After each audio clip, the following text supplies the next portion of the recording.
Welcome to the Stretch to Go podcast. My name is Ian Ray, your host for today. I have the privilege of inviting Alayna Facchina of All American Nutrition, based out of Sykesville, Maryland. Alayna, welcome to the Stretch to Go podcast. Thanks for having me. So I would love to hear your story of how you became a dietitian and how All American Nutrition came to be. So go ahead, share us your story. Gosh, it's kind of a long story, but I grew up an athlete, so played, lacrosse, soccer, basketball.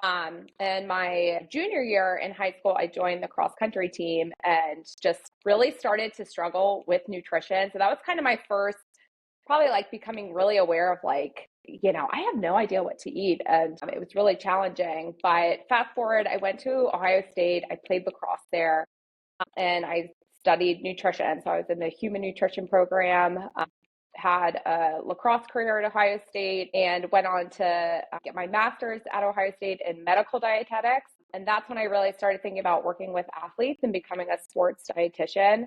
Mm-hmm. So I worked with my sports dietitian when I was an athlete at Ohio State, and she helped me a lot. There was a lot of kind of challenges with fueling yourself properly as a college athlete. And my sports dietitian was really impactful for me at Ohio State. And after I graduated, I got an internship at IMG Sports Academy through a sports nutrition immersion program that Gatorade was offering at the time. And I feel like that was, back in 2014. So I feel like the field of sports nutrition was really booming at that time. So I went down to IMG and saw kind of firsthand how nutrition could be incorporated. And with athletes, I worked with athletes from all different levels. The time that I was there, we worked with the NFL Combine training program. And that's kind of how I became immersed with sports nutrition. And All American Nutrition was, again, around the time that I was graduating graduate school. I listened to a seminar, somebody talking about social media and how you can run a business. So I just remember kind of signing up on Twitter, and I was like, All American Nutrition, like that just sounds good. So I made a little Twitter handle, All American Nutrition, and have kind of had it ever since. So your sports dietitian in college gave you influence or kind of helped you to decide that this is what you wanted to do as far as learning more about how nutrition and of course athletics play hand in hand. Is that correct? Yeah, I've loved every aspect of nutrition. So that was just a small part of seeing the impact that a sports nutritionist or sports dietitian can have on an athlete. And I've done many other things. I've been a dietitian now for 10 years, but I always, come back to working with athletes and helping them fuel properly. So I guess currently, who are the demographics or the population that you typically work with one-on-one or in a group setting? Yeah, so I work with all different types of individuals. I would say my main, typical clients that I work with is high school athletes or college athletes. So I work with a lot of high school and college athletes. I work with a lot of, adult athletes as well who are training for endurance events or those types of things as well. Any misconceptions that you have to overcome all the time about nutrition for athletes that you typically see and have to, help them overcome the hurdle? Yeah, that's a great question. I think typically with athletes is they're just not eating enough. They don't realize how much energy that their bodies are using. So helping athletes, especially female athletes, understanding that they have to fuel their bodies in order to perform well. So, right now we kind of hear like carbohydrates, everybody's staying away from carbs because they're bad for you, but carbohydrates are the athlete's number one source of energy. So getting them to believe that carbohydrates can help them with their performance is definitely one of the main things we talk about a lot. So kind of help me go through a process of or I guess an idea of what it's like to have a one-on-one, a session with you. What is it? What does it entail from beginning to finish? Yeah, so most of my clients that I work with, I have a performance nutrition package. So it entails 4 sessions. The first session is an hour consult. And that's when I just really want to get to know who the athlete is, why they what they're looking for with nutrition, who they are, what they're doing. I want to know everything about them in that session. And that's when we start to build their nutrition plan. So taking a look at how much energy their body needs, what type of macronutrient breakdown, and then really starting to build their schedule and kind of plan. And that's our benchmark nutrition plan, but that can adjust and change over time as we kind of see how it's going for them. So the first thing we do is that initial 1 hour consult, and then from there, 3 follow-ups. That's part of the performance nutrition package.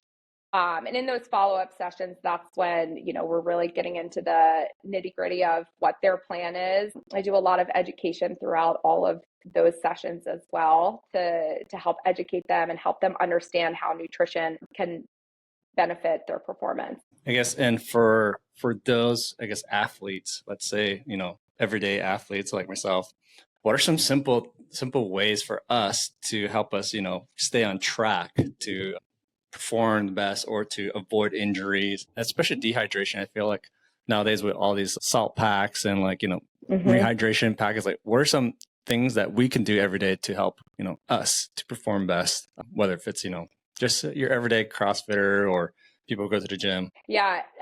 So number one, I would say you have to have a plan, right? Like you have to know what you're going to do. You have to kind of figure out what your plan is. And if you don't have a plan, then you're just kind of going along with whatever comes your way. But I do like to think about kind of 3 aspects of nutrition, and that this is what everybody can kind of think of. So number one, nutrition for your overall health. What's the quality of the food that you're eating? And what does that look like? Number 2 is your performance nutrition. So if you're getting ready to go to a CrossFit workout or a practice or a training session, what type of nutrition are you eating in the hour leading up to it or during the session, and then afterwards, your recovery? So are you hydrated? Have you had enough to eat? And are you refueling properly afterwards? So that's kind of number 2. And number 3 would be your longevity nutrition. So making sure that you are reducing your inflammation and eating foods to help with that, making sure that you're eating foods to help with your long-term kind of helps that you can stay in your sport and stay healthy for years to come. And have you worked with collaboratively with other, let's say, people in the health or in fitness or wellness industry? What does it include? Like, do you refer to people, like say, hey, you can work with trainers, or do trainers refer to you? How does that harmoniously work together as a dietitian? Yeah, it's always great when I'm able to collaborate with other practitioners, because nutrition is one piece of the puzzle, but I know these athletes have so many other things that are going on. So I've collaborated with, their PTs and coaches. Coaches play such a big role in helping me understand what they're seeing. So when possible, because I do operate individually, when possible, I try to collaborate with the other practitioners and coaches that the athletes work with. And that just helps to make sure we're all on the same page. So, certain sports teams that I work with, I have a really good working relationship with the coaches and the athletic trainers, and we get together and talk about to make sure that we're supporting athletes. But in other, areas where I'm just working with an athlete individually, I don't really get access to the other coaches and things like that as well. Sure. Okay. And would you, I guess, what are some other things? So like for you being a dietitian, what are some of the common trends that you see that you think people should either be aware of or to ride the wave to go along with it? There's 2 parts, because, with social media, with technology nowadays, there's 2 things as far as like misinformation and the right type of, factual information of, let's say, nutrition. What are some things people can be aware of, and people can kind of ride the wave and say, yeah, this is actually accurate?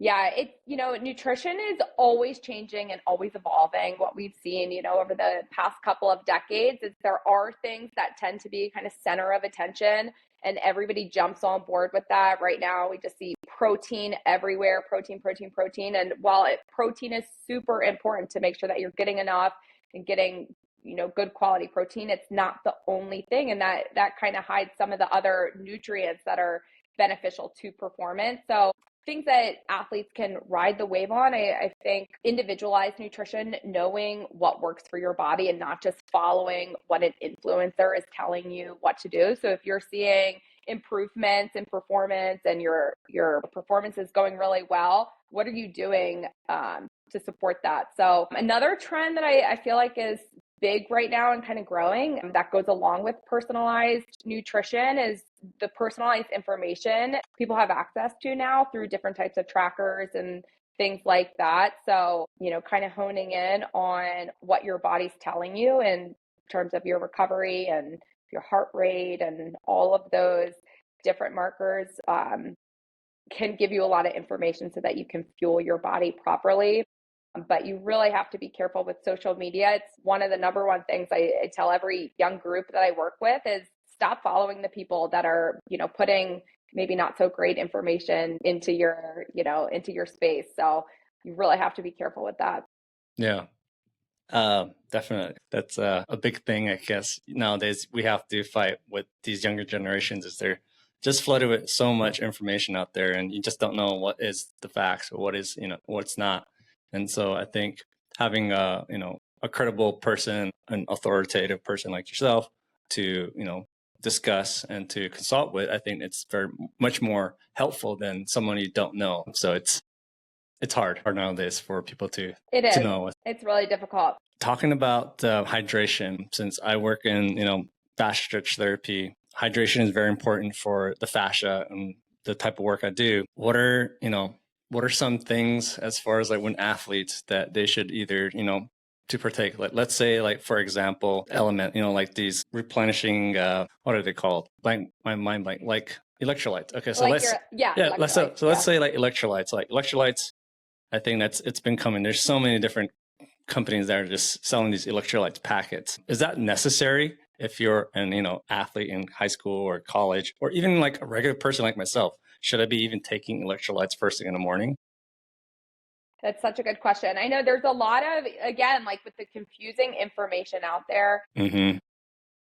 Element's really interesting to me because it's been pushed really hard, through a lot of different platforms. And I've taken Element before also. Knowing what your body needs. So if you think about it, when you sweat, if you're sweating because it's the summertime and you're outside, playing games in a summer tournament or a summer camp, or you're in a sauna sweating a lot, that's when you're losing all of your sodium. So replenishing it during those times, but taking electrolytes and not necessarily, there's 1,000 milligrams of sodium in Element, I believe. And that's a lot of sodium. So if you're taking that every single day, it's the middle of the winter, maybe you're getting a good sweat in the middle of the day.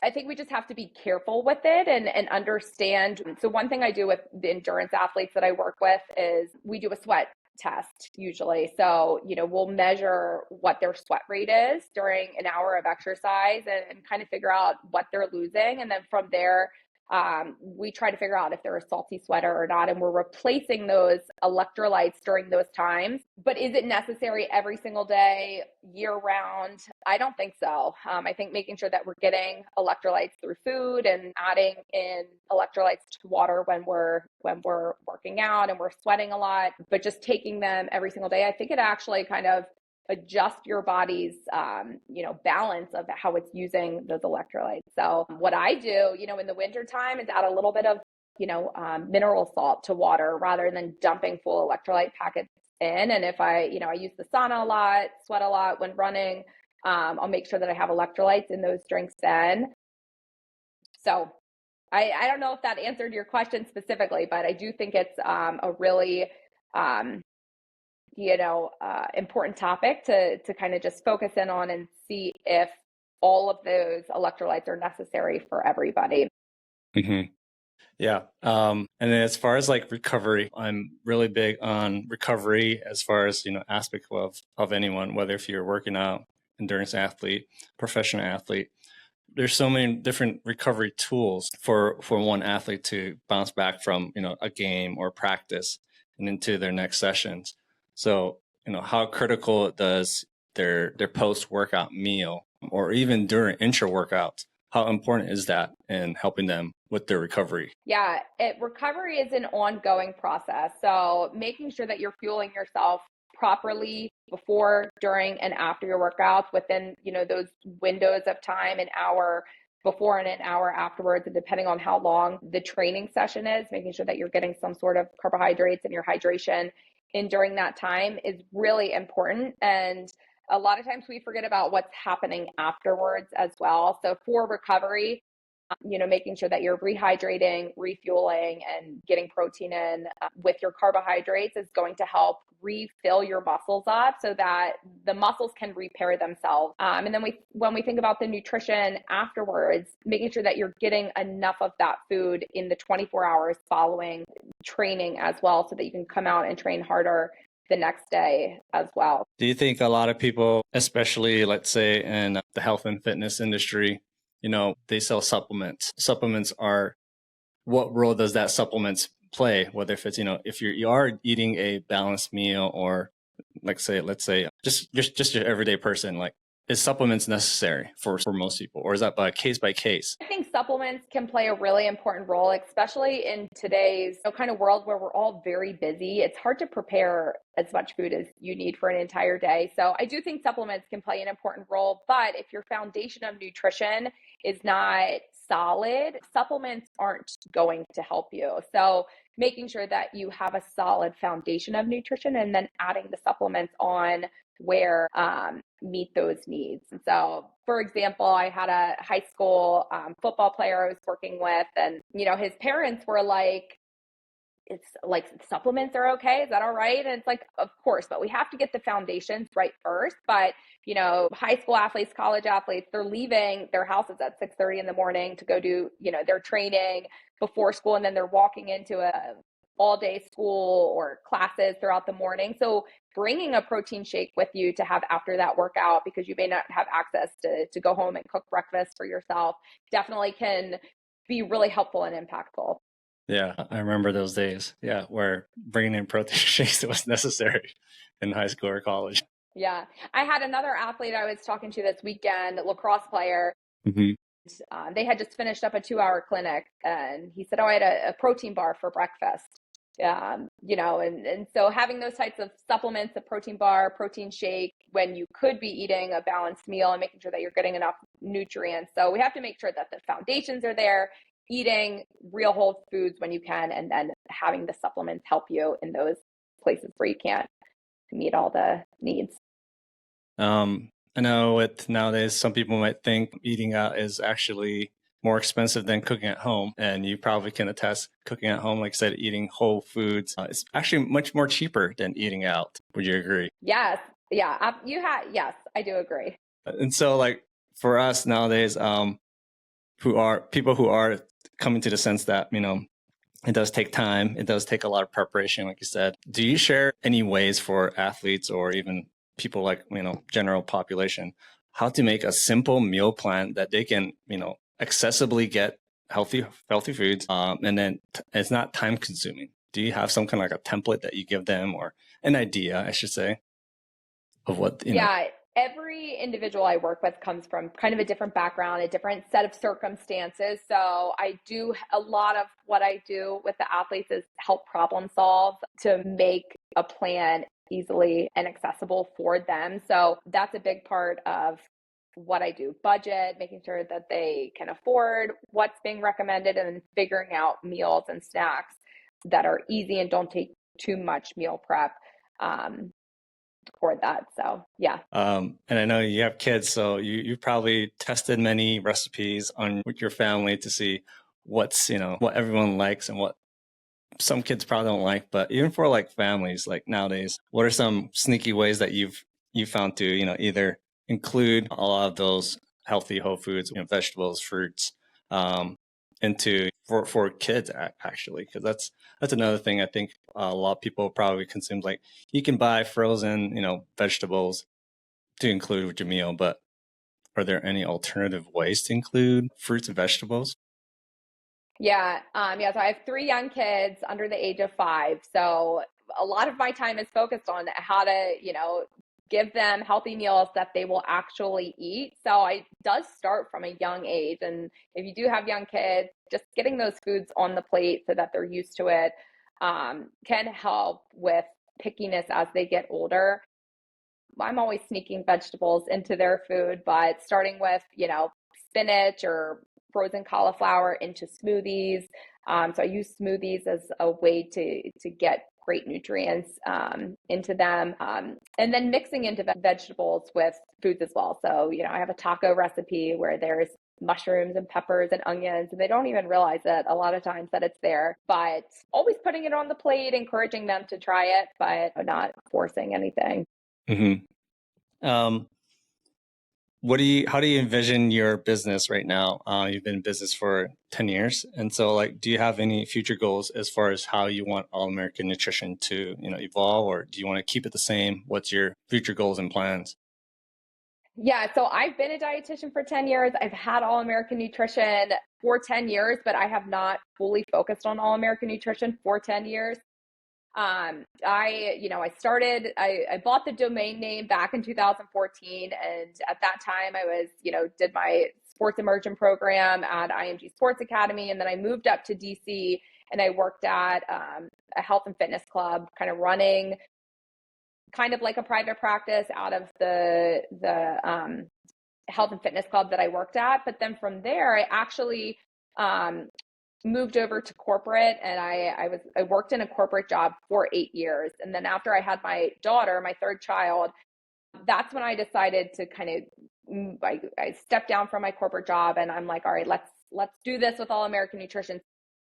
In those years, between 2014 and last year, always I just kind of did All American Nutrition when people approached me. So if somebody was looking for a sports dietitian, I did a lot of education for sports teams during that time. But because I had a lot on my plate, I didn't fully, I wasn't running All American Nutrition full time. So as of last November, so it's been about a year since I stepped down from my corporate job, and I've started to invest more time into growing this business. And it's evolved within that year. So ideally, what I would like to see for All American Nutrition is, working with individual athletes of all different types, but then also being a partner to sports teams, sports clubs, colleges, high schools, and educating athletes on nutrition as well. So I've been really happy with, what has happened over the past year and kind of diving into this full time. So that's where I've been for the past year with All American Nutrition. Yeah, I know you did some workshop, some speaking with some teams, correct? High school teams. Yeah, so educating. So it's great that you have that focus for these younger generations to learn about, nutrition for themselves, because I believe that's kind of a different subject, but growing up, I mean, there are some things that we should learn from the time that we, graduate high school. And one of those things is nutrition, because from the time that you're 18 till you pass away, you're eating foods. You're not Right. taught how to read a label, or taught that, whole foods is better, or like some frozen vegetables are actually just as nutritious as these vegetables that are probably driven or flown to your place. So it's just a lot of these things I didn't learn until after high school or even college, and I'm sure you can attest to the fact that, this is it's a preventative thing, especially with sickness and health. People can probably heal themselves through nutrition. Yeah, nutrition's so powerful. And we all, from the time we're young, we're all kind of developing a relationship with nutrition. And I see in this social media era that it's not always positive. And especially since 2020, I've seen so many athletes, especially female athletes, that are struggling with their relationship with food and body image. And I can relate to that, having been an athlete, not knowing what to do, and then where you're turning for information isn't the best source. So I do find that, this education is power for these young athletes and helping them develop that healthy relationship with food rather than fighting against it, and knowing how to use food to fuel your body. When I ran cross country, I had no idea how to fuel my body. And my, kind of solution at the time, because if I ate too much before I ran, my stomach would hurt.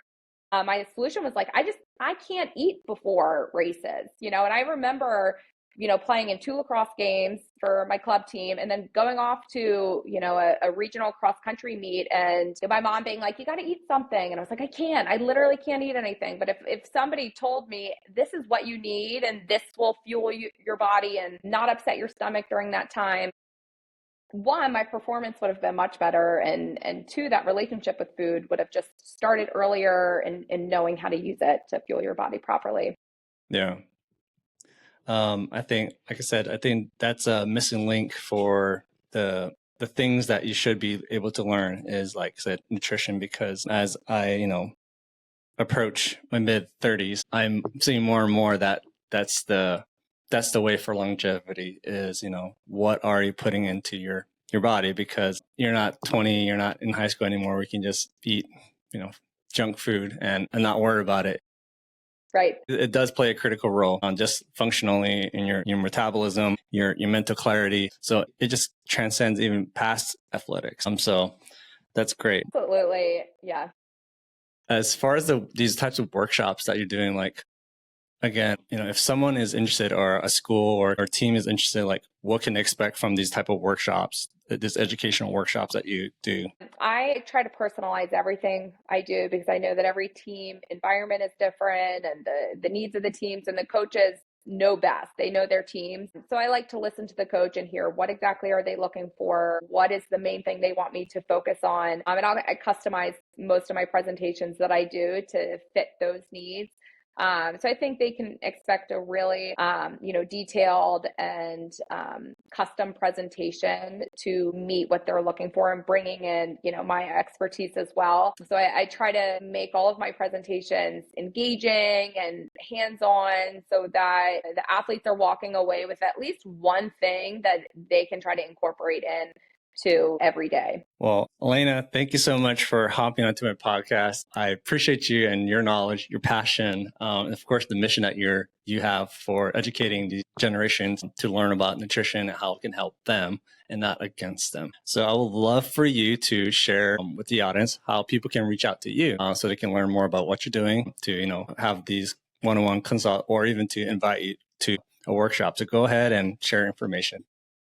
Yeah, so you can find me. I have a website, all-americannutrition.com. I'm also on Instagram. It's probably where I'm most active on social media. That's All American Nutrition. You can reach out to me on my email, alayna@all-americannutrition.com. All of my information's on my website as well.